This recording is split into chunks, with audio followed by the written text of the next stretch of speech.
அப்போ உத்தமமான கோபிகைகளுடைய பக்தி போல, ராதையோடைய நில போல நமக்கும் ஒரு கிருஷ்ண பக்தி ஏற்படணுமானால் அதற்கு என்ன வழி அப்படின்னா, ஸ்ரீமத் பாகவதத்துல அதே கபில தேவகூதி உபாக்கியானத்துல கபில பகவானா வந்திருக்கிற நம்ம குருவாயூரப்பன் சொல்ற, சயேவ சாது சுக்ருதோ மோக்ஷத்வார அபாவிருத்தம் அப்படிங்கிறார். சாது சங்கத்தினாலதான்பா மோக்ஷம் ஆகிய பக்தி கிடைக்கும் அப்படிங்கிறார்.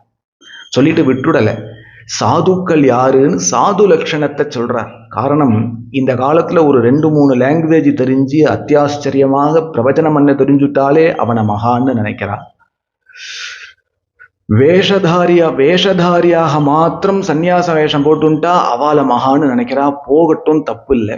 ஜோஷியம் பார்த்து பரிகாரம் சொல்லணும், புத்திரபாகியத்துக்கு முடிகீர் கட்டணும், ஏதோ கடன் பிரச்சனை அதை நீங்கிறதுக்கு யந்திரம் போடணும், இல்லை ஏதாவது மேஜிக் பண்றது, கீர்த்தனைகளை ஆச்சரியமா பாடி சபையை பிரமிப்பிக்க வைக்கணும். இப்படி பண்றவாளெல்லாம் கூட மகான்கள் சாதுக்கள் நினைச்சிட்டு போறா.